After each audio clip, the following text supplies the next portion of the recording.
Hi, my name is Mike Forder. I'm the Corporate Level 3 for Ultra Vista Solutions, and this is part of a video training series. Today we're going to happen to be looking at ultrasonic testing, performing vertical linearity in accordance with American Welding Society, and the code is D1.1. So what we're going to do is walk through vertical linearity in accordance to American Welding Society D1.1. So here we have an ultrasonic unit. We have a transducer that's 2 1/4 megahertz, and we also have a DS block. So what we're going to do is we're going to be looking at the percentage of screen height of the signal. So right underneath my thumb, it indicates it's 80% full screen height, which is where this indication is. So we're going to take the transducer and we're going to slide it towards a long portion of the block until we decrease it by half.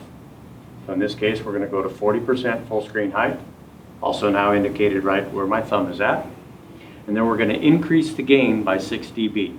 When we increase the gain by 6 dB, we effectively double the signal strength. So this 40% screen height should go to 80. In this case, it goes to 80. And we're going to record that value, and we're going to walk through that step several times over a 60 dB range. So again, we're going to slide it towards the long portion of the block, lowering the indication strength, increase by 6 dB. In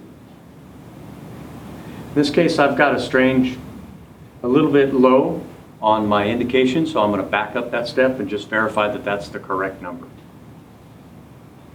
So in this case, I'm at 39% full screen height instead of 40. So I'm going to go back until I get 40% full screen height. Right about there. Then I'm going to do it again. And I'm at 79. So it's just a way to verify that you have the correct values.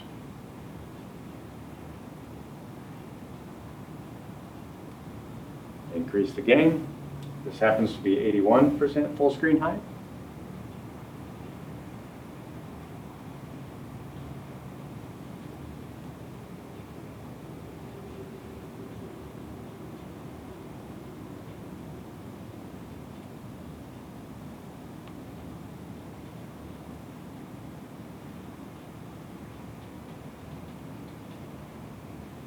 Happens to be 78. We've got a couple more steps.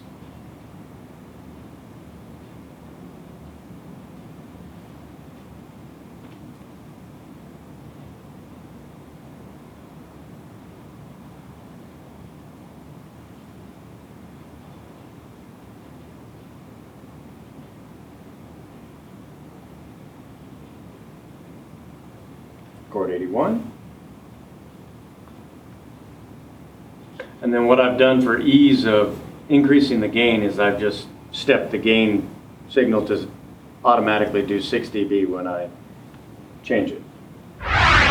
So now that we've completed the vertical linearity, we're going to take the values that we've recorded previously and we're going to input it into the calibration form. AltaVista has determined to put this in an Excel spreadsheet, but the AWS D1.1 codebook also has a calibration form that you can fill out by hand. So you take the serial number from the ultrasonic unit, from the transducer, and from the block, and you input it in your form. And then what I'm going to do now is scroll down to the graph, and it's highlighted the different dB readings that we've recorded, and I'm going to put in the percentage of the scale that we recorded previously. So, and what's going to happen is as I input the values, after we get several values in there, it will start to input and calculate the dB difference. As you can see, it starts to do the dB error and the collective error.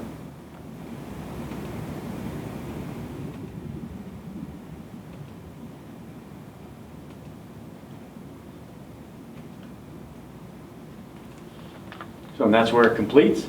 And it's important to note here that what you do is you take the closest value to 0 and make that your starting point.